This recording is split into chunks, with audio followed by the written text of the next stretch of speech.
नमस्कार, हामी देखापट्टि विशेषमा छौँ। देखापट्टि विशेषमा यहाँलाई स्वागत छ।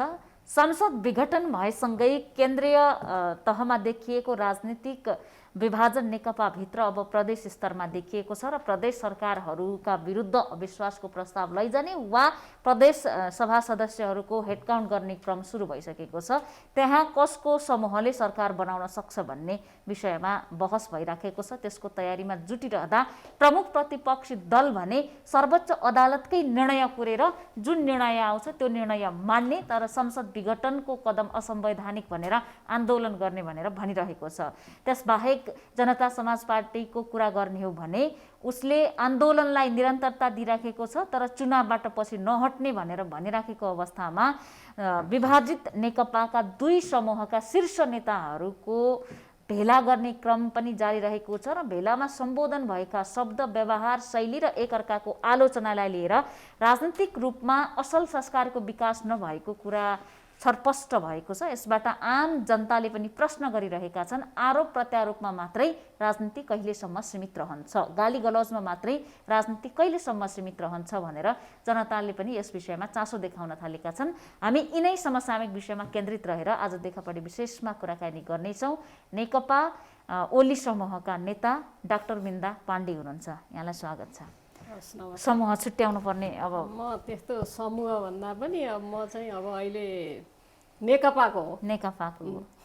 यहाँको नजरमा यहाँको विचारमा विभाजित भएको छैन होइन, औपचारिक हिसाबले नै विभाजित भएको छैन र अब अनौपचारिक हिसाबले नै भन्दाखेरिमा पनि अहिले जुन ढङ्गबाट यो बहसहरू अगाडि बढिरहेको छ यसलाई नागरिकले पनि त्यति रुचाएका छैनन्। यो विभाजित भएका नामहरू त्यो कारणले गर्दाखेरि नेकपा नै भन्दाखेरि राम्रो सुनिन्छ। नेकपाकै नेता भने मैले अब अहिले चाहिँ यहाँले आफूलाई केमा फोकस, अब पार्टी त एकनासमा हिँडिरहेको बाटोबाट अचानक तरङ्गित भयो, यहाँले चाहिँ आफूलाई केमा फोकस गर्नुभएको छ, परिस्थितिलाई कसरी निहालिराख्नु भएको छ र के गर्दै हुनुहुन्छ? होइन, अहिले यो जसरी यो राजनीतिक होइन यो प्रक्रिया अगाडि बढ्दै आयो यसको बारेमा अहिले जब नेकपाभित्र दुईवटा समूह देखिसके पछाडि उहाँहरूले अब फरक फरक खालको चाहिँ नि होइन भेलाहरू भइरहेका छन्। अब त्यो भेलामा फेरि पनि शीर्ष भनिएका नेताहरूले आफ्नो अभिव्यक्तिहरू दिइरहेका खालका कुराहरू छन् र त्यो अभिव्यक्तिहरू सुन्दाखेरिमा हामीले राजनैतिक प्रणाली चाहिँ परिवर्तन गरेछौँ तर हामीले जसले त्यो राजनैतिक प्रणाली परिवर्तनको नेतृत्व गर्नुभयो उहाँहरूले आफूलाई यो राजनैतिक संस्कार र संस्कृतिमा चाहिँ परिवर्तन कति गर्न सक्नुभएछ भन्ने कुरो म चाहिँ हिजो आज नजिकबाट हेरेर त्यसलाई विश्लेषण गर्ने प्रयत्न गर्दैछु। कुन कुराले छोयो त यो विश्लेषण गर्न बाध्य बनाउन? होइन, त्यसमा अहिले सडकमा लागेका नारा, त्यसपछि हाम्रा चाहिँ होइन नेताहरूले गरेका भाषणमा प्रयोग भएका चाहिँ नि शब्दहरू, अनि त्यस पछाडि चाहिँ अन्तर्वार्ताहरू सुन्दाखेरि त्यसमा प्रयोग भएका चाहिँ नि बिम्बहरू, यो सबै हेर्दाखेरिमा चाहिँ नि हामीले प्रणाली परिवर्तन गरेछौँ, हामीले संस्कार राजनैतिक संस्कार परिवर्तन गर्न सकेनछौँ। त्यसले गर्दाखेरि अब यो एउटा पोलिटिक्स होइन के अरे राजनैतिक शास्त्रमा भन्ने गरिन्छ अरे, म राजनैतिक शास्त्र औपचारिक हिसाबले पढेको मान्छे त होइन तर त्यसमा चाहिँ कुनै पनि नयाँ प्रणाली स्थापित गर्नु छ भने अथवा चाहिँ लोकतन्त्रलाई स्थापित गर्नु छ भनेदेखि हामीले त्यसका पात्रहरूलाई पनि परिवर्तन गर्दै जानुपर्छ भन्ने कुरा चाहिँ त्यसमा हुन्छ र हामीले जब चाहिँ नि होइन एउटा प्रणाली परिवर्तन गर्छौँ भनेदेखि त्यसपछि त्यो प्रणालीलाई एउटा मर्यादित बनाउनको लागि पात्रहरू पनि परिवर्तन पनि हुनुपर्छ भन्ने खालको कुराहरू चाहिँ हामीले गर्छौँ।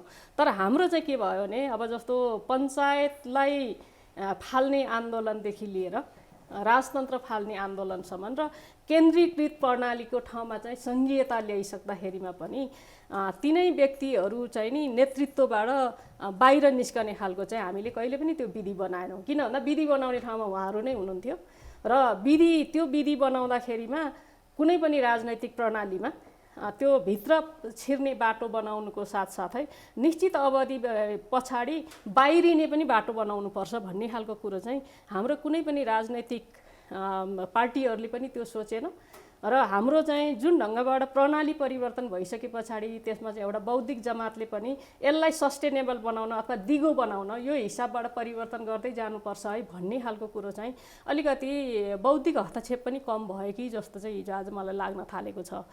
त्यसले गर्दाखेरिमा गलत भन्न सक्ने मान्छेको पनि बलियो उपस्थिति हैन, गलत भन्न सक्ने मान्छेको उपस्थिति त्यो पनि तर्क र तथ्यको आधारमा अथवा चाहिँ हैन दुनियाँको अनुभवको आधारमा यो चाहिँ नि यसरी हामीले जब प्रणाली परिवर्तन गरिसके पछाडि हाम्रो विधि, हाम्रो पद्धति, हाम्रो चाहिँ नि प्रक्रिया यो पनि यसरी परिवर्तन गर्नुपर्छ है भन्ने खालको कुरो चाहिँ अलिकति बौद्धिक हिसाबबाट पनि त्यसलाई चाहिँ हस्तक्षेप गर्नु पर्थ्यो कि जस्तो चाहिँ अहिले लाग्न थालेको छ।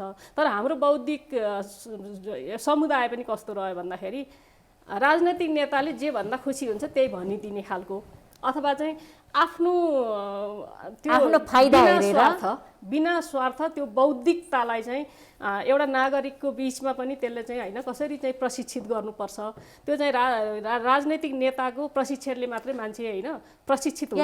यहाँनिर मैले खुलेरै प्रश्न गर्न चाहे, यहाँको भन्न मन नाम लिन मन चाहे पनि नहुन सक्छ या नभन्न सक्नुहुन्छ। पछिल्ला 1-2वटा कुरा हेर्ने हो भने अब झलनाथ खनालले 29 गतेको सभामा कालीगरले बनाएका डकर्मीले बनाएका रानीपोखरी धरहराको बारेमा कुरा गर्नुभयो।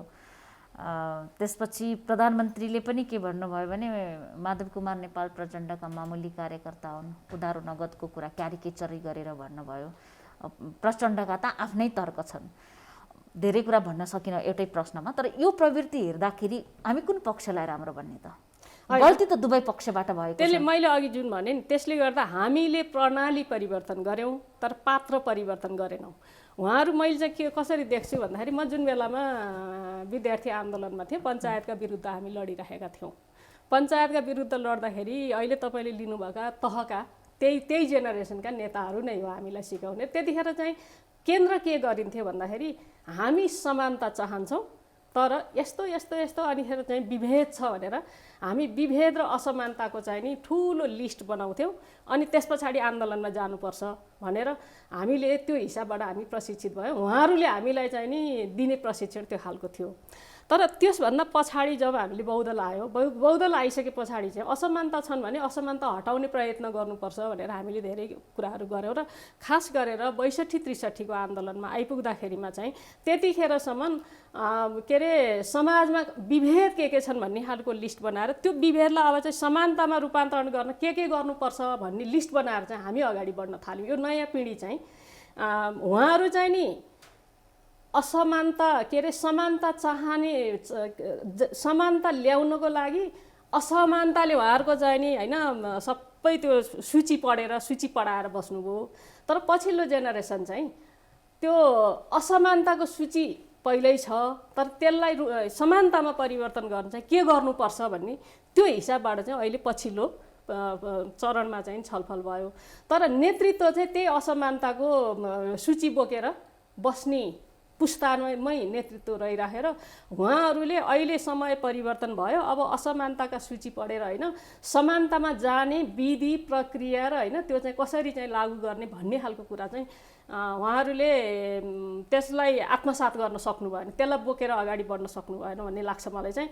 जसको चाहिँ परिणाम के हो भन्दाखेरि हामीले एकदमै राम्रो त्यो समानता कसरी प्राप्त गर्ने भन्ने खालको हामीले संविधान बनायौँ हैन। समानता कसरी हुन्छ भन्ने खालको कुरो चाहिँ नि नयाँ पिँढीले अथवा यो चाहिँ सीमान्तकृत समुदायहरूले चाहिँ संविधान र नीति हेरेर चाहिँ त्यो अनुसारको प्राप्त गर्नुपर्छ भन्ने खालको चाहिँ हैन त्यो अपेक्षा राख्यो।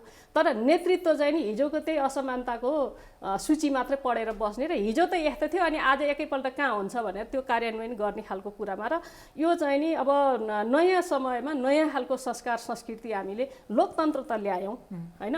निरङ्कुशतामा जे संस्कृति बोकेका थियौँ हैन अनि हिजो प्रजातन्त्र भनेको बेलामा जे संस्कृति बोकेका थियौँ अहिले हामीले लोकतन्त्र आइसके पछाडि हामीले हाम्रो सोच, हाम्रो संस्कृति, हाम्रो संस्कार, हाम्रा भाषा हामीले बदल्न सकेनौँ। त्यसले गर्दा अहिले छरपष्ट तपाईँ सडकमा लागेको नारा हेर्नुहुन्छ, कान थुनेर हिँड्नुपर्ने स्थिति छ। त्यस पछाडि अब हाम्रा चाहिँ शीर्ष भनिएका नेताहरूले गरेको भाषण सुन्दाखेरिमा मान्छेले मुख छोपेर हाँस्नुपर्ने, लाजले चाहिँ हाँस्नुपर्ने खालका कुराहरू छन्। तपाईँ जातीय हिसाबका विभेदका कुराहरू अहिले पनि उहाँहरूका उदाहरणहरूमा आउँछन्। अब महिलाहरूलाई हेर्ने दृष्टिकोण र कतिसम्म छ भन्दाखेरि महिला फेरि पनि आफू सरहको नागरिक हुन् भन्ने खालको कुरो उहाँहरूले जतिसुकै चाहिँ नि दस्तावेजमा पार्टीको दस्तावेज र राज्यको दस्तावेजमा लेखे पनि उहाँहरूको मन र मस्तिष्कमा र महिलाको प्रसङ्ग उठाइहाल्नु भयो। मैले एउटा प्रश्न यसमा के थप्न चाहे भने राजनीतिक रूपले राष्ट्रपतिका कदमहरूको विषयमा विचार व्यक्त गर्न पाइएला, उहाँका कदमका पक्षमा होइन, तर सडकमा एउटा महिलाप्रति लगाइने नाराहरू लगाइराखेका छन् नि, जुन खुल्लमखुल्ला महिला भएकै कारणले हो कि राजनीतिक कारणले हो, र ती नाराहरू जायज हुन् कि होइनन्? होइन, त्यो राजनैतिक कारण थियो भने राजनैतिक नाराले नै प्रतिकार गर्न सकिन्छ नि त। त्यसले गर्दा त्यो सिट भनेको महिलाको लागि होइन क्या, त्यो सिट भनेको फेरि पनि पुरुष बस्नुपर्ने सिट हो, राष्ट्रपति सिट। त्यो सिट तर त्यहाँ गएर एउटा महिला बसेको छ, अनि त्यो महिला पनि फेरि चाहिँ नि होइन एउटा चाहिँ नि विधवा महिला गएर बसेको छ। अनि यो समाजमा जुन खालको हिजो निरङ्कुशतामा हिजो चाहिँ नि जुन खालको रूढिवादी संस्कार जसरी चाहिँ स्थापित भएको थियो त्यो चाहिँ नि हाम्रो नेतृत्वको मानसिकताबाटै गएन भन्छु म। किन यदि नेतृत्वको मानसिकताबाट चाहिँ गएको थियो र यो कुरो गलत भयो भन्ने भनेदेखि एउटा चाहिँ नारा लाग्दा लाग्दै रोकिनु पर्थ्यो र अर्को कम्तीमा पनि त्यहाँ त्योभन्दा पछाडि भएको सभामा उहाँहरूले क्षमा माग्नु पर्थ्यो। तर त्यो कुरो त हामीले कहीँ पनि देखेनौँ। अनि किन भन्दा अब त्यसमा अझै चाहिँ कतिपय सामाजिक सञ्जालमा हेर्दाखेरिमा चाहिँ त्यसलाई चाहिँ अझै प्रोटेक्सन गर्ने खालका कुराहरू पनि हामीले देख्छौँ। भनेपछि हाम्रो संस्कार संस्कृतिले अहिले पनि जतिसुकै चाहिँ नि भनेपछि मैले अर्को प्रश्नको जोड्न खोजेँ, त्यहाँ नारा लगाइएको छ विद्यादेवी तेरो सिन्दुर खोइ भन्ने। सिन्दुरसँग महिलाको अस्तित्व जोडिया हो? तपाईँ त महिलाको बारेमा पिएचडी पनि गर्नुभयो। होइन, त्यसमा त्यो पिएचडी नै गर्नु पर्दैन कि यस्तो कुरोमा। एउटा महिला के यो मुलुक भनेको सिन्दुर लाउने महिलाको मात्रै हो? त्यसो भए त स्वयं तपाईँको बिहे भएको छैन, तपाईँ सिन्दुर बिहे हुने र नहुने कुरा छन्। बिहे भएकै पनि सबै महिलाले सिन्दुर लाउँछन्। हाम्रो जुन चाहिँ नि जुन खालको चाहिँ नि समाजमा विविधता छ त्यो विविधताभित्र चाहिँ सबै चाहिँ जातिले होइन त्यो चाहिँ बिहा भएपछि पनि सिन्दुर लाउँछन्। अनि महिलाको अस्तित्व भनेको सिन्दुरसँग मात्रै हो। अनि महिला भनेको एउटा जन्मदैखेरिमा ऊ एउटा चाहिँ स्वाभिमान सार्वभौम नागरिक भएर जन्मेको होइन। अनि त्यो कुरोलाई चाहिँ यति धेरै परिवर्तन गर्न नेतृत्व गर्यो भन्ने नेतृत्वले त्यो कुरो चाहिँ नि हामी सरह नै जन्मेको एउटा नागरिक हो भन्ने हिसाबले स्वीकार गर्न सकिएको रहेछ कि रहेन रहेछ भन्ने खालको कुरो त यतिको आन्दोलन गर्नुभयो। महिलालाई मुलुककै सर्वोच्च पदमा पनि आन्दोलनकै पृष्ठभूमिले पुर्याएको हो। विभिन्न निकायहरूमा पुग्नुभयो, व्यवस्थापिकामा के अरे न्यायालयमा पुग्नुभयो, तर यी नारा सुन्दा के लाग्छ त समाज कहाँ रहेछ? होइन, हामी त हिजोको जुन खालको एउटा रूढिवादी सामन्तवादी संस्कार थियो जसका विरुद्ध हामीले लड्यौँ भनेर 3-4 दशक त्यही लडाइँमा बिताइयो भनेर भन्ने, आज चाहिँ नि 3-4 दशक बिताउँदा गरिएछ के र हामीलाई आन्दोलनमा लाग्नलाई प्रेरणा दिने त्यतिखेरका प्रेरक व्यक्तित्वहरू नै पनि भित्र चाहिँ उहाँहरूको के रहेछ त मन र मस्तिष्कमा भन्ने खालको कुरो चाहिँ उजागर भइरहेछ। र त्यसले गर्दाखेरि अब हामीले साँच्चै मुलुकलाई चाहिँ परिवर्तन गर्ने हो भनेदेखि यो राजनैतिक परिवर्तनले मात्रै होइन, जबसम्म हामीले सामाजिक सांस्कृतिक हिसाबबाट मुलुकलाई अथवा चाहिँ समाजलाई रूपान्तरण गर्न सक्दैनौँ, व्यक्तिका मनस्थितिहरूलाई परिवर्तन गर्न सक्दैनौँ, तबसम्म हामीले जतिसुकै लडेर ल्याए पनि राजनैतिक हक र अधिकारको रक्षा गर्न सकिँदो रहेन रहेछ भन्ने खालको कुरो चाहिँ त्यो चाहिँ नि 7 सालदेखिको इतिहास त हामीले भन्दै आएका थियौँ। अहिले पछिल्लो चरणमा आएरै पनि जुन खालको बहस भएको छ, अब हाम्रै पार्टीभित्रै नै भन्ने हो भने अहिले सबभन्दा ठुलो चाहिँ हाम्रो आफ्नै पार्टीभित्रको चाहिँ असहमतिका कारणले अहिले राजनीति यो ठाउँमा पुगेको भनेर चाहिँ इगोको कारणले छ। अब त्यसमा पनि अनि अहिले हामी चाहिँ विधि पद्धति अनि भनिरहेका छौँ। अनि विधि र पद्धति भनेको चाहिँ आफूले भनेको कुरो पुरा नहुँदाखेरि मात्रै खोज्नुपर्ने हो र? विधिको कुरा जोडिहाल्नु भयो। अहिले समाचारहरूमा पनि आइरहेका छन् नेकपा फुट्न कानुनी रूपले दिँदैन भन्ने कुरा, तर फुट्न दिँदैन भने जुट्ने आधारहरूमा टिकेर नेकपा एक भएको हो।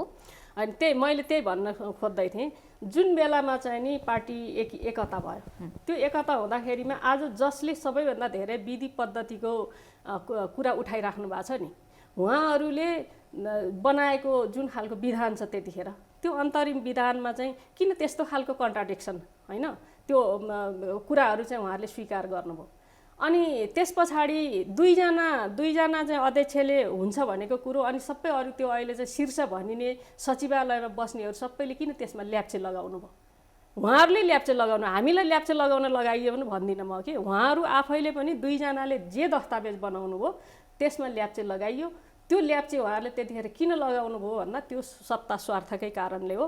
निर्वाचनमा सहज हिसाबले जितिन्छ, दुईटा अध्यक्षले ल्याएको प्रस्ताव मानियो भने भन्ने हिसाबले त्यतिखेर जितेर सत्तामै गइने हो। सत्तामै अनि त्यस पछाडि सत्तामा गइसके पछाडि नै पनि अहिले चाहिँ नि जुन खालका कुराहरू उठेका छन् त्यसमा चाहिँ नि यो विधि मिलेन, त्यसले गर्दा सरकारले यो विधि मार्फत तपाईँहरूले चाहिँ नियुक्ति गर्नुहोस्, यो विधि मार्फत यो मापदण्डका आधारमा चाहिँ तपाईँहरूले नियुक्ति गर्नुहोस् भनेर कहिले हामीले सुन्यौँ र? अनि जहिले पनि किन भन्दा नियुक्ति गर्दाखेरि मेरो भागमा कति पर्यो, तिम्रो भागमा कति पर्यो भन्ने मात्रै त्यहाँ छलफल भयो नि त। अनि आफ्नो भागमा पनि पर्यो भनेदेखि विधि पनि चाहिएन, नीति पनि चाहिएन। अनि विधि र नीति भनेको चाहिँ उहाँहरूका स्वार्थ मिलेको बेलामा चाहिँ विधि हुने, स्वार्थ नमिलेको बेलामा चाहिँ विधि नहुने हुन्छ र? म त अहिले पनि क्वेसन मेरो के हो भन्दाखेरिमा ल त्यसमा चाहिँ नि राजदूत नियुक्ति गर्ने कुरा, आयोगहरूमा नियुक्ति गर्ने खालको कुरा, अरू थुप्रै नियुक्तिका चाहिँ होइन मन्त्रीहरू नै कसरी चाहिँ राख्ने भन्ने खालका कुराहरू। त्यसले गर्दा उहाँहरूले यो चाहिँ नि संविधानमा यसरी लेखिएको छ, समावेशी समान होइन समानुपातिक लगायतका कुराहरू, अनि त्यसमा चाहिँ नि यो चाहिँ नि मापदण्ड बनाऊ भनेर उहाँहरूले कहिले प्रस्ताव गर्नुभयो? अनि मलाई नसोधी अथवा चाहिँ पार्टीले निर्णय नगरिकन किन गरे? त्यो त विधि होइन होला नि त। संवैधानिक परिषदको बैठकमा आएनन्, म अप्ठ्यारोमा परे, आयोग रिक्त रहे भन्ने कुरा प्रधानमन्त्रीज्यूको थियो। त्यो विवाद भइरहँदा उहाँहरूको चाहिँ एकलौटी ढङ्गले नियुक्त गर्यो, त्यस कारणले हामी जान गएर के अर्थ भयो भन्ने कुरा थियो। हुनु पर्थ्यो के त? त्यसमा दुई तिनवटा कुरा भन्ने लाग्छ मलाई चाहिँ। पहिलो कुरो भनेको संवैधानिक परिषदमा कसैको पनि प्रतिनिधित्व भनेको उहाँहरू व्यक्ति होइन, उहाँहरूले त्यो कुरो बुझ्नुपर्छ।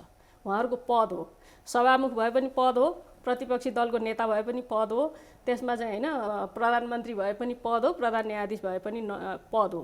तर उहाँहरूले त्यसमा संवैधानिक परिषदमा जाने उहाँहरूको कर्तव्य हो। त्यसको बैठक बोलाउने कर्तव्य प्रधानमन्त्रीको हो भने अनि त्यसमा चाहिँ उहाँहरूले बैठकमै जो अनुपस्थित रहनुभयो, अब विधि अनुसार चाहिँ चिठी काटिएको छैन, अवधि पुगेको छैन भने त्यो अर्को कुरा होला। त्यो पुगेको छैन भने त्यो कुरो तथ्य आउनु पर्यो। होइन भने त्यो अवधि तोकिए अनुसारको पत्राचार भएको छ भने त्यो परिषदमा जुन बैठकमा जानु भएन, उहाँहरूले आफ्नो पदीय मर्यादा अनुभूत गर्न सक्नु भएन। सभामुखतर्फ पनि यहाँले होइन त्यो सबै जो चाहिँ अनुपस्थित गर्नु। अर्को कुरा चाहिँ अब अहिले जुन होइन यो संसद विघटनको बेलामा नि अब सरकारको तर्फबाट पनि काम गर्न दिइएन, बाध्यतामा पुर्याइयो भन्ने खालको कुरा छ भनेदेखि मेरो चाहिँ यही परिषदकै कुरा छ नि। मैले उहाँहरूलाई जोसँग मेरो कुरा भइरहेछ उहाँहरूलाई मैले भने अहिलेसम्म कतिवटा बैठक बोलाइयो, कुन बैठकमा के विषय राखियो र कसको अनुपस्थितिका कारणले गर्दाखेरिमा निर्णय गर्न सकिएन त, त्यो कुरो चाहिँ जनताको बिचमा संसद विघटन किन गर्नुभयो भन्दा म काम गर्न अप्ठ्यारोमा परे त्यस कारणले विघटन गरे भन्ने तर्क मात्रै पुगेन, प्रधानमन्त्रीले पनि प्रस्ट्याउन सक्नु पर्यो। होइन कहाँ तपाईँलाई अप्ठ्यारो भयो भन्ने कुरा चाहिँ जनताको बिचमा लैजानु पर्यो भन्ने कुरा। संवैधानिक परिषदको हिसाबबाट पनि त्यो चाहिँ तथ्यगत हिसाबबाट आउनु पर्यो। त्यस पछाडि पार्टीभित्रकै कुरा नि तथ्यगत हिसाबले आउनुपर्छ। किन भन्दाखेरि राजनैतिक दल भनेको कसैको चाहिँ निजी त होइन नि, यो त सार्वजनिक मन लागेको कुरा बोल्ने थलो पनि होइन, मन लागेको कुरो बोल्ने थलो पनि होइन, मन लागेको कुरो मात्रै गर्ने थलो पनि होइन। त्यसले गर्दा मैले त पार्टीभित्रै पनि 85वटा चाहिँ नि सचिवालयको बैठक बस्यो भन्ने चाहिँ नि अब छ। 85वटा बैठकमा के विषयमा चाहिँ उहाँहरूले छलफल गर्नुभएछ, अहिले जनसरकारको विषय के चाहिँ उहाँहरूले राख्नुभएछ, अनि सरकारले के कुरो चाहिँ मानेनछ, अनि त्यो के कुरो नमान्या भएर त्यो विधि र पद्धति तोडिएको रहेछ, त्यो त पार्टीभित्रकै कुरो पनि आउनु पर्यो नि त। किन भन्दा 8 लाख त सदस्य मात्रै भएको चाहिँ भन्ने यहाँ त जेनरलाइज के गरियो भने प्रचण्ड समूहको भनाइ के थियो भने प्रधानमन्त्री एकलौटी ढङ्गले बढ्नुभयो अगाडि, दलीय पद्धति हो, दलीय पद्धति मान्नु भएन, उहाँले हामीलाई टेर्नु भएन। प्रधानमन्त्रीको भनाइ मलाई पार्टीभित्र पुरानो ईर्ष्याले पुरानो डाहाले रिस गर्यो, मलाई काम गर्न दिएन, मेरो हात खुट्टा बाँध्यो।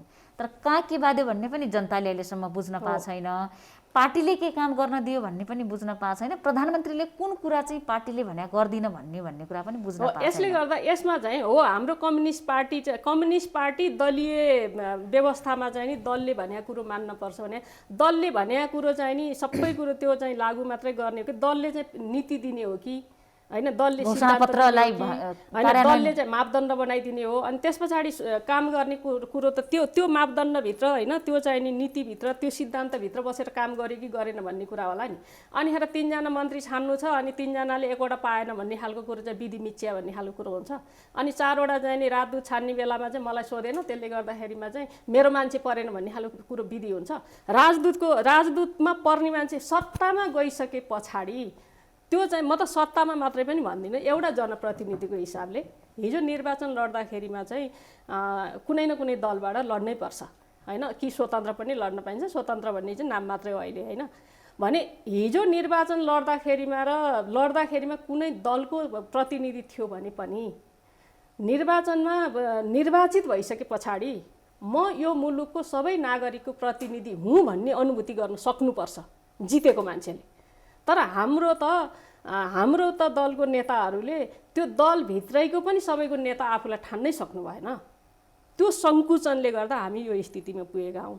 त्यसले गर्दाखेरिमा जनप्रतिनिधि भइसके पछाडि होइन राज्य सत्ता चलाउने चाहिँ दल भइसके पछाडि यो देशका जति पनि नागरिक छन् त्यो सबै नागरिक मेरा लागि बराबर हो भनेर ठान्ने दिन चाहिँ नि त्यो चाहिँ नि लोकतान्त्रिक संस्कार अन्तर्गतको लोकतान्त्रिक संस्कृति अन्तर्गतको कुरा हुनु पर्थ्यो। तर यहाँ त पार्टीभित्रको सदस्य मात्रै पनि होइन, पार्टीको चाहिँ होइन कार्यकर्ता मात्रै पनि होइन, इभन चाहिँ नि संसदमा गएका सांसदहरू पनि यो चाहिँ होइन तिम्रो यो चाहिँ मेरो भनेर भाग लगाएर चाहिँ नि त्यो सानो सानो चाहिँ नि होइन झुन्ड चाहिँ मेरो हो भनेर बस्ने र प्लिट गर्ने खालको जुन खालको संस्कार भयो नि यो लोकतान्त्रिक संस्कार नेकपाको झगडा सैद्धान्तिक कुराका लागि होइन बढी मैले पनि भाग हिस्सा पाएन भन्ने कुरा हो भन्छन्, तपाईँ मान्नुहुन्छ? त्यो हो नै त्यही।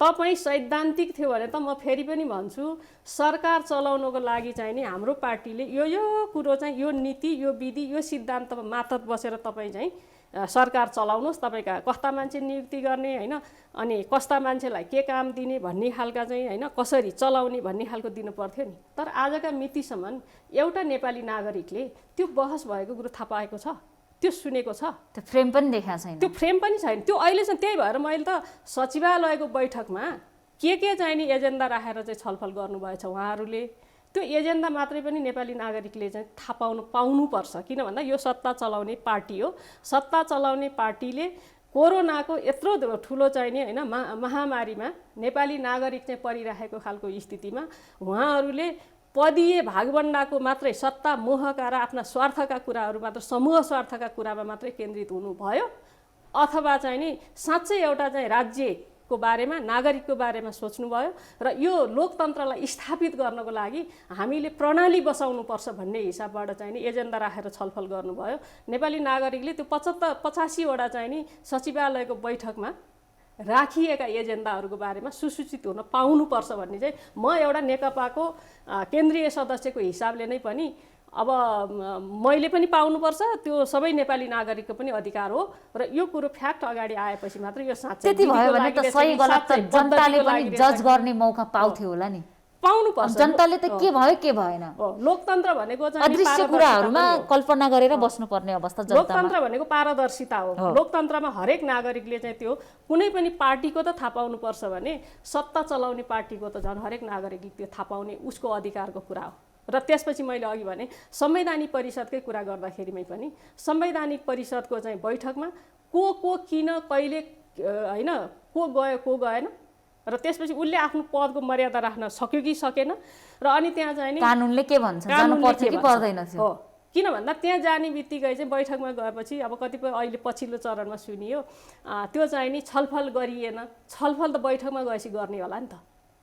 तपाईलाई यो विषयमा बैठक छ भन्ने जानकारी नै नभएको भए अर्को कुरा होला, तर त्यो विषय थाहा छ, समय थाहा छ, कानुनले तोके अनुसारको चाहिँ नि अवधिमा चिठी पनि खबर पनि गएको छ भनेदेखि अनि त्यहाँ चाहिँ नि कसको सूची ल्यायो कसको सूची ल्याएन त्यो चाहिँ नि उपयुक्त छ कि छैन भन्ने खालको कुरो त बैठकमा गएर असहमति पनि त राख्न पाइन्छ नि त। त्यो ठाउँ त दिएको छ नि हाम्रो कानुनले हाम्रो संविधानले। तर त्यो चाहिँ नि म कुन कुर्सीमा बसेको छु र त्यो कुर्सीमा बसिसके पछाडि मैले कति फराकिलो हुनुपर्छ, कति उचाइमा मैले सोच्नुपर्छ भन्ने खालको कुरो चाहिँ यो हैसियत बिनाको पद चाहिँ भयो कि नेपालमा भन्ने चाहिँ मलाई इजाजत लाग्न थालेको छ। हैसियत बिनाको पद भन्ने निकै महत्त्वपूर्ण वर्ड पनि शब्द निकाल्नु भयो यहाँले। कतिले के भन्छन् भने काम गरोस् नगरोस् धेरै कार्यकर्ताले गाउँमा नेताले एक भोटका लागि पसिना बगाउनु पर्यो, मेहनत गरिराखेका छन्। तर बिचबाट हैसियत नभएका व्यक्तिहरू कुनै भर्याङ प्रयोग गरेर ओभरटेक गरिराखेका छन्। अब त्यो पसिना बगाएर राजनीति गर्ने व्यक्ति त तलको तलै रह्यो नि, थिचिए छ नि नेपाली राजनीतिमा। त्यही त पीडा कति छ त? विधि र यो पीडा कति छ यहाँहरूलाई याद होइन? यो यहाँहरूलाई यहाँ भन्दा पनि यो चाहिँ नि आम रूपमा जसले हिजोदेखि एउटा सुन्दर सपना साँचेर चोखो राजनीतिको त्यही त यी नै नेताहरू हिजो भूमिगत हुँदाखेरिमा त्यो 35 होइन 17 सालभन्दा पछाडिका भूमिगतदेखि लिएर 62-63 सम्म भूमिगत बस्दाखेरिमा यी नेताहरूलाई नेपाली नागरिकहरूले आफ्नो छाकबाट आफ्नो भागबाट घाँस काटेर जसरी चाहिँ नि खुवाउने र होइन सुरक्षा दिने काम गरेका थिए नि, ती नागरिकहरू चाहिँ उहाँहरूको मन मस्तिष्कमा बाँकी छन् कि छैनन् अहिलेको प्रश्न चाहिँ त्यो भयो क्या। त्यसले गर्दा ती नागरिकहरूले हिजो मैले यति गरेको थिएँ त्यसले मैले पाउनुपर्छ भनिरहेका छैनन्। तर जे उद्देश्यको लागि हिजो उहाँहरूलाई भनिएको थियो र उहाँहरूले जे उद्देश्यको लागि चाहिँ आफ्नो घाँस काटेर चाहिँ नि उहाँहरूलाई यहाँसम्म ल्याउने काम गर्नुभयो नि, त्यो उद्देश्य मात्रै चाहिँ नि मनमा राखिदिएदेखि हुन्थ्यो भन्ने ती नागरिकहरूको ती कार्यकर्ताहरूको मनमा चाहिँ अहिले पनि छ। अब एउटा सामाजिक सञ्जालतिर जताततै एउटा के व्यङ्ग्य गरिन्छ भने महिलालाई, त्यसमा पनि श्रीमतीलाई, महिलालाई सपिङ गराइदियो भने, गहना किनिदियो भने खुसी हुन्छन्, पकेट मनी बढिदियो भने खुसी हुन्छन्। त्यही मेरो प्रश्नको आशय त्यो सत्य हो भन्ने होइन, तर मैले कहाँ जोड्न खोजेँ भने त्यो कुरा कहीँ न कहीँ भावनासँग जोडिएर हेरिन्छ। अब उनीहरूलाई त 1-2वटा साडीले 1-2वटा गहनाले सम्म खुसी मिल्दो रहेछ, तर नेतालाई केले खुसी मिल्छ त?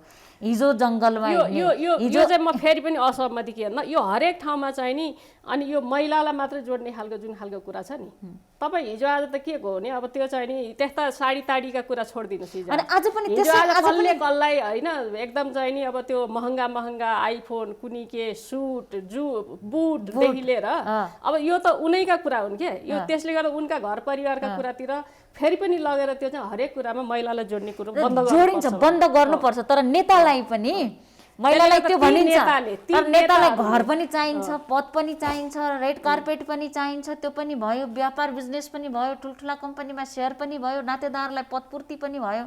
त्यहाँ त सारीको कुरा आयो, यहाँ त देशै सक्दा पनि पुरुषलाई पनि त चित्त नबुझ्ने रहेछ। त्यही चाहिँ हो कि जो पावरमा छ उसको आफ्नो कुरा हो त्यो। अनि त्यसमा चाहिँ नि राम्रो गरे भनेदेखि चाहिँ मेरो, अनि नराम्रो गऱ्यो भने श्रीमतीका कारणले, आमाका कारणले, छोरीका कारणले भनेर अनि महिलामा लगेर जोड्ने खालको कुरो फेरि पनि यो लोकतान्त्रिक संस्कार होइन, लोकतान्त्रिक संस्कृति होइन।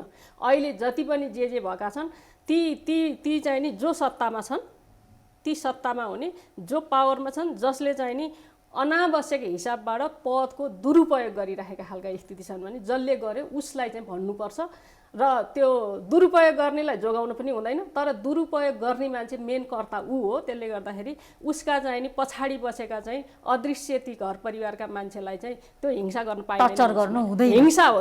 हिंसा हो त्यो त्यसलाई अब टर्चर भन्ने कि हिंसा जेसुकै भयो नि त्यो चाहिँ फेरि पनि त्यो एउटा चाहिँ हाम्रो समाजले महिलाप्रति राख्ने कुत्सित भावनासँग जोडिएको, कुदृष्टिमा जोडिएको चाहिँ हिंसा पनि हो। त्यो हिंसा जसले गर्छ त्यो पनि लोकतान्त्रिक संस्कृति माथिको पनि हिंसा हो त्यो भनेर बुझ्छु मैले चाहिँ। संविधानै खारेज हुन्छ, लोकतन्त्र नै खारेज हुन्छ भन्ने सम्मका कुरा उठिरहेछन्, हुन्छ त? यो परिस्थिति हेर्दा तपाईँलाई के लाग्छ? होइन, त्यो खारेज अब यो स्थितिमा आएर नेताहरूले हिजोको तहमै नागरिकहरू छन् भन्ने खालको मात्रै बुझिराखे भनेदेखि त अब खारेज नै हुनसक्छ।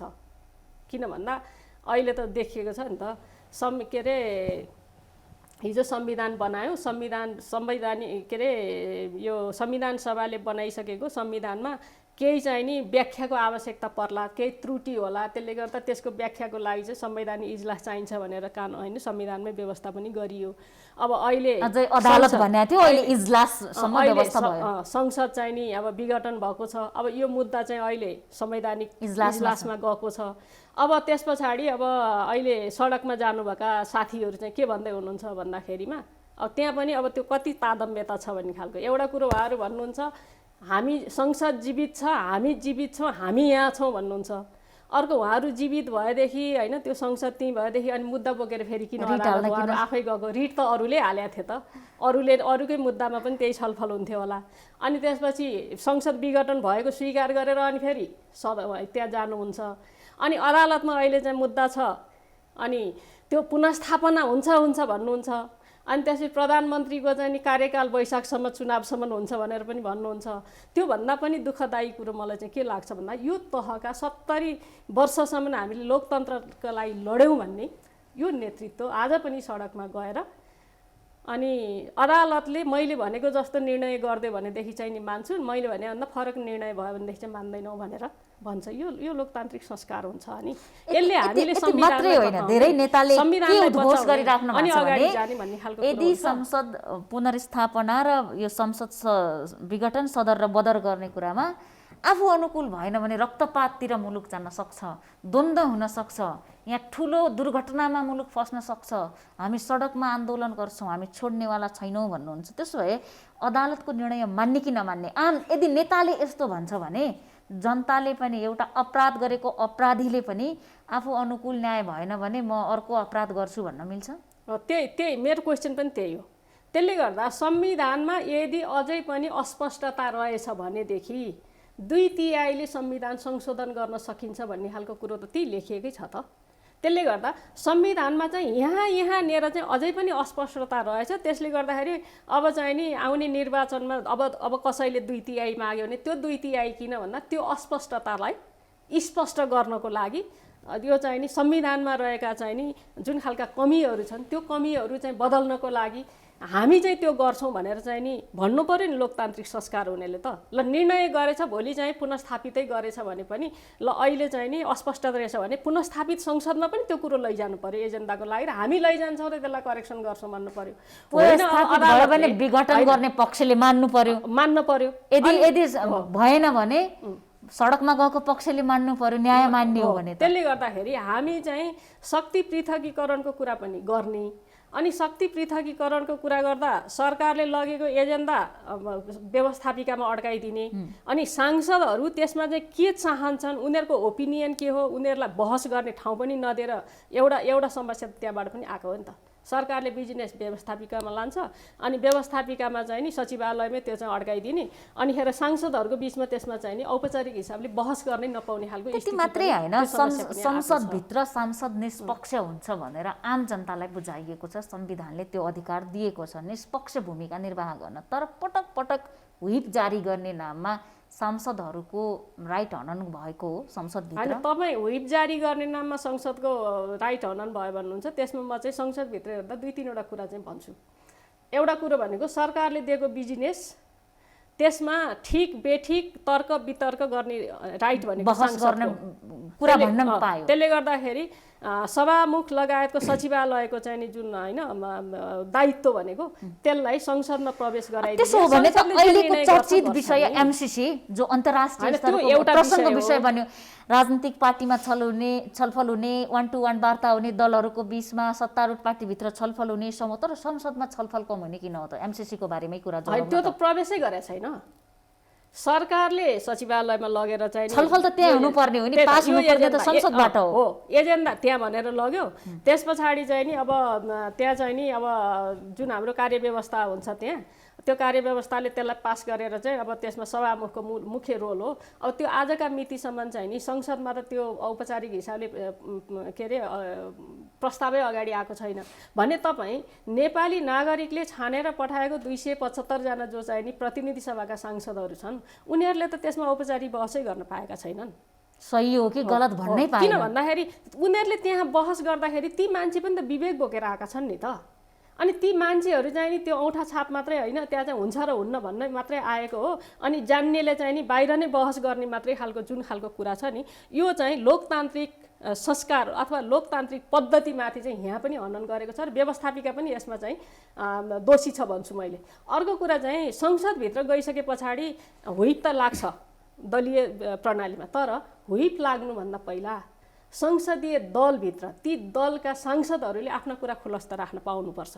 नेपाली काङ्ग्रेसको भोट गर्ने बेलामा भलै भोट गरौँ तर मेरो इच्छा हो कि होइन भन्ने कुरा त भन्न पाउनु। नेपाली काङ्ग्रेसको चाहिँ संसदीय दलमा नेपाली काङ्ग्रेसका साथीहरूले आफ्नो होइन बहस गर्न पाउनु पर्यो। नेकपाको सांसदहरूले नेकपाको संसदीय दलभित्र बहस गर्न पाउनु पर्यो होइन। जनता समाजवादी के अरे पार्टीको चाहिँ नि सांसदहरूले त्यहाँभित्र बहस गर्न पाउनु पर्यो। तर आजका मितिसम्म यी कुनै पनि संसदीय दलले त्यहाँका प्रमुख मुद्दाहरूमा संसदीय दलभित्र आफ्ना सदस्यहरूलाई त्यो विषयमा तपाईँको ओपिनियन के हो भनेर उनीहरूलाई चाहिँ ढुक्कसँग आफ्नो मत राख्न पाउने वातावरण अहिलेसम्म बनाएकै छैन। यो त लोकतान्त्रिक संस्कारको मैले आज एकदमै धेरै चाहिँ कुरा के गरिरहेको छु भन्दाखेरि लोकतान्त्रिक संस्कार कुनै पनि न दलीय दलभित्र छ, न सरकारभित्र, न चाहिँ व्यवस्थापिकाभित्र, र न चाहिँ नागरिक समाज र बौद्धिक समाज पनि। मैले अघि जुन भने बौद्धिक समाजले पनि रियालिटी चाहिँ के हो र हुनुपर्थ्यो त के त भन्ने खालको चाहिँ नि त्यो एउटा हुन्छ नि आँखा खोलिदिने उहाँहरूको जुन बौद्धिकताको आधारले त्यो पनि निष्पक्ष रहेर त्यो पनि हामीले चाहिँ पाइरहेको खालको स्थिति छैन। त्यसले गर्दा संविधान सभाबाट नेपालको नयाँ संविधान 2072 जारी भइराख्दाखेरिको पटक पटक हामीले पनि भन्नु परेको के थियो विषय भने 6.5 दशकदेखि पर्खाएको विषय आज आयो भनेर त्यो दस्तावेजको बारेमा त्यो संविधानको बारेमा। यद्यपि मैले नै या मेरा कति साथीले या कति नेपालीले त्यो संविधान पूर्ण रूपमा पढ्नु भएको छ कि छैन हामीले भन्ने कुरा अर्को विषय होला। त्यो उत्कृष्ट संविधान यो उत्कृष्ट लोकतान्त्रिक व्यवस्था ल्याउनेले पनि आचरण परिवर्तन गर्न सकेन, भन्नेले पनि पढ्न सकेन, कार्यान्वयन गराउनेले पनि जान्न सकेन, त्यो विषय बुझ्न सकेन भनेपछि अनि यो लोकतन्त्र भन्ने के हो त? अनि त्यही भएर मैले चाहिँ कहिलेकै भन्छु कि अब हामी चाहिँ नि राजतन्त्र बेहोरेर आएका मान्छेहरू होइन। अनि अहिलेको चाहिँ नि टोटल जो चाहिँ नि यो अलिकति कुनै पनि हिसाबको पोलिसी मेकिङमा भएकाहरू सबै चाहिँ राजतन्त्र भोगेर आएका मान्छेहरू। अनि राजतन्त्रमा चाहिँ जहिले पनि राजाले कानुन चाहिँ बनाउने तर राजा चाहिँ त्यो कानुनभन्दा माथि रहने। अनि अहिलेको चाहिँ यो सबै तह पनि कस्तो भयो भने कानुन चाहिँ बनाउने तर आफूले चाहिँ त्यो कानुन मान्न पर्छ भन्ने खालको कुरो चाहिँ नदेखाउने, जुन कुरो लोकतान्त्रिक प्रक्रियाको लोकतान्त्रिक संस्कारको सबैभन्दा महत्त्वपूर्ण कुरा हो। आजका नागरिकहरू के लेखेको छ भनेर चाहिँ हेरिरहेका छैनन्, के बोलेको छ भनेर हेरिरहेका छैनन्। हाम्रा नेताहरू हाम्रा प्रतिनिधिहरू के गरिरहेका छन् भनेर हेरिरहेका छन्, रिजल्ट ओरिएन्टेड। त्यसले गर्दाखेरि नागरिकहरू आज चाहिँ नि उसको व्यवहार हेरेर उसको काम हेरेर होइन उसको चाहिँ नि त्यो प्रवृत्ति हेरेर उसलाई चाहिँ नजिकबाट हेरिरहेका छन् भन्ने खालको कुरो चाहिँ हाम्रो नेतृत्वले अहिले नि बुझ्न सकेन। किन भन्दा हाम्रो यो अहिलेको नेतृत्व चाहिँ नि हिजो बैठक बस्ने अनि त्यस पछाडि चाहिँ नि निर्देशन लेख्ने अनि निर्देशन चाहिँ खल्तीमा हालेर गएर तल कमिटीमा त्यो निर्देशन पढेर अनि सुनाएर अनि त्यही हो तिमीहरूले बोकेर हिँड्नुपर्ने भन्ने संस्कार बोकेर आएको नेतृत्व छ। यो आज चाहिँ नि दुनियाँ अहिले भर्खरै यहाँ चाहिँ नि के अरे कुनै मिटिङ भइरहेको छ भने दुनियाँभरि बस्नेले चाहिँ नि 1 घन्टा पछाडि नै सबै कुरो थाहा पाइसक्ने हिसाबले चाहिँ आज विज्ञान प्रविधिको चाहिँ विकास भएको छ। त्यसले गर्दाखेरि हामीले यसलाई चाहिँ अधिकतम सदुपयोग गरेर हामीले सकेसम्म धेरै कुराहरूलाई चाहिँ पारदर्शी बनाउनु पर्छ र हामीले जे भनिरहेका छौँ जे लेखिरहेका छौँ त्यो खालको आचरण गर्नु पर्यो, त्यो खालको चाहिँ नि व्यवहार गर्नु पर्यो। र म जुन कुर्सीमा बसिरहेको छु यो कुर्सीको मर्यादा मैले राख्नुपर्छ, यो कुर्सीको मर्यादा मैले राखिनँ भनेदेखि नागरिकले मेरो पनि मर्यादा राख्दैनन् भन्ने खालको कुरा चाहिँ अब चाहिँ हरेक नागरिकले हरेक चाहिँ पदाधिकारीले हरेक चाहिँ नि यो जिम्मेवार व्यक्तिहरूले सोच्नुपर्ने त्यो त व्यक्तिको नैतिकतासँग जोडिएको महत्त्वपूर्ण विषय भयो लोकतान्त्रिक पद्धति होइन। व्यक्ति मात्रै हो नि व्यक्तिसँग मात्रै जोडिएको भयो तर कुनै चाहिँ प्रतिनिधि हुँ कुनै चाहिँ पदाधिकारी हुँ कुनै चाहिँ पदमा बसेको छु भने त्यो कुर्सीको र त्यो पदको पनि मर्यादा राख्नुपर्छ भन्ने खालको कुरो चाहिँ उसले सिक्नै पर्छ, गर्नै पर्छ। यदि त्यो हैसियत राख्दैन भने छोड्नुपर्छ, त्यो जोसुकै होस्। त्यसो भए त नेकपा नेताको हैसियत त्यति राम्रो देखिँदैन होइन। नेकपा नेताको मात्रै नभन्नुहोस् यो चाहिँ नि समग्रमा सबैको चाहिँ नि त्यो खालको चाहिँ हेर्नुपर्छ। र मैले त अहिलेको जुन खालको कुरा मैले अघि पनि भने यदि हामीले लोकतन्त्रलाई स्थापित गर्ने हो भने पात्रहरूलाई हरेक निश्चित अवधिपछि चाहिँ नि विस्थापित गर्न प्रणाली बसाउनुपर्छ। अब हुन त आधिकारिक रूपमा विषय बाहिर आएको छैन तर पनि के चर्चा के विरोध भइराखेको छ भने प्रधानमन्त्रीको शरीरमा महिलाको किडनी भएका कारणले स्त्रीको बुद्धि बोलिराख्ने भएको छ भन्नेसम्म यो स्त्रीलाई चाहिँ कति हेपेको यहाँहरूका नेताहरूले त्यही हो, त्यो त्यो त्यो आमाको पेटमा बसेको कुरो बिर्सने र आमाको दुध खाएको कुरो बिर्सनेहरूले गर्ने कुरा हुने हो। अब जसरी आएको छ त्यो हो होइन मलाई थाहा छैन होइन। अब यो चाहिँ मिडियामा आएका खालका कुराहरू हुन्। यदि कसैले पनि त्यही भाषा नभए पनि अरू भाषाको हिसाबले पनि जसरी चाहिँ महिलाहरूमाथि चाहिँ महिलाहरूलाई गरिने व्यवहार र महिलाहरूलाई हेरिने दृष्टिकोण, तपाईँ अहिले चाहिँ नि राज्य सत्तादेखि राजनैतिक दलदेखि लिएर नागरिक समाज र मैले त अब जहाँ मिडियाकै कुरा गर्छु, हरेक डिसिजन मेकिङ लेभलमा हेर्ने भनेदेखि अनि त्यहाँ चाहिँ महिलाको नाम आउने बित्तिकै सक्छ र भन्ने क्वेसन मार्क जुन चाहिँ नि लगाइन्छ नि, त्यो भनेकै महिलालाई हेर्ने कुत्सित दृष्टिकोण हो त्यो। र यो दृष्टिकोण लोकतान्त्रिक हुँदै होइन। त्यसले मान्छे जन्मँदाखेरिमा उसको यौनाङ्ग फरक हुन सक्छ, तर मान्छे यौनाङ्गले चल्दैन क्या, उसको दिमागले चल्ने होला नि, त्यसले मन र मस्तिष्कले चल्ने होला नि।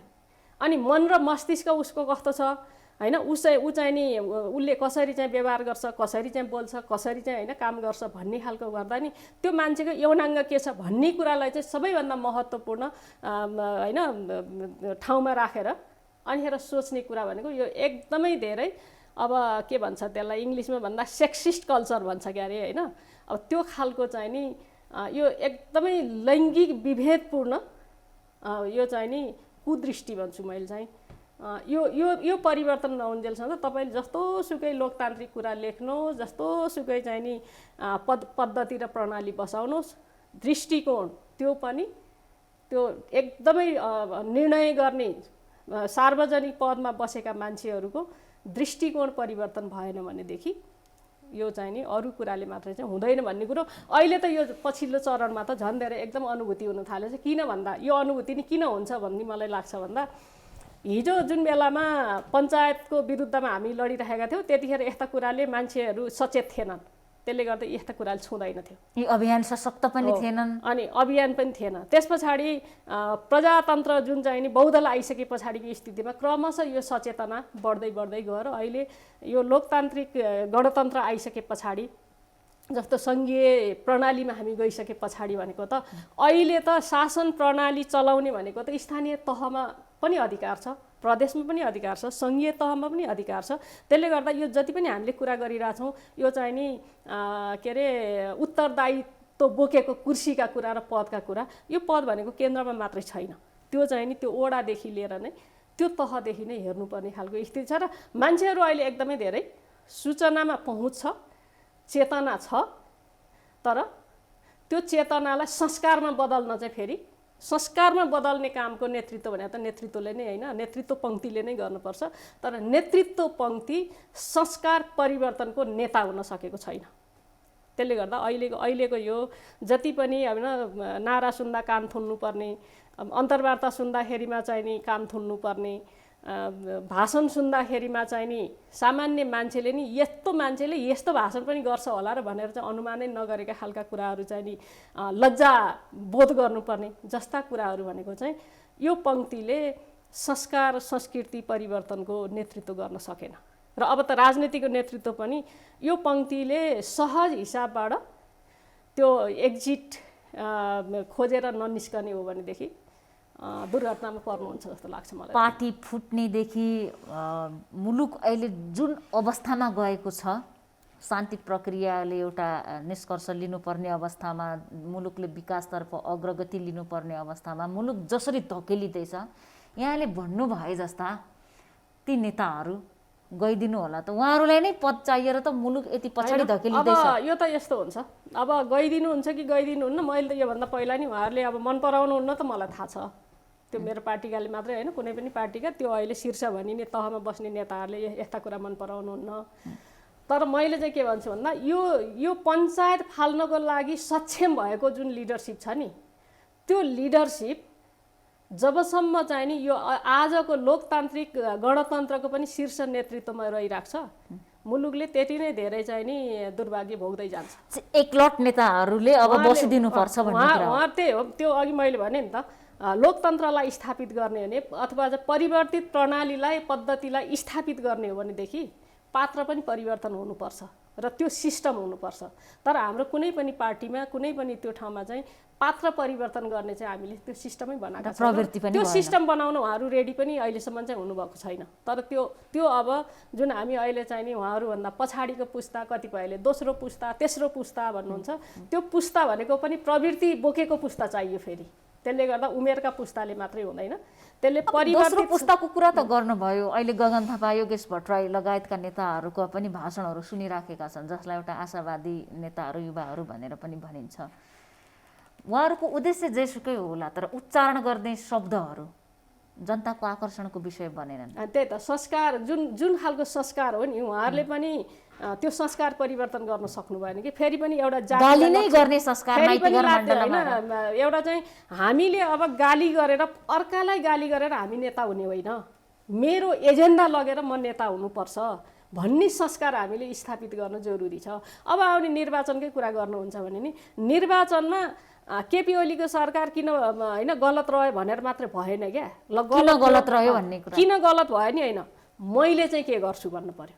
त्यसले गर्दाखेरि आज लोकतन्त्रमा सङ्कट आएको छ भने त्यो सङ्कटलाई के अरे फेस गर्नको लागि मैले चाहिँ के गर्छु।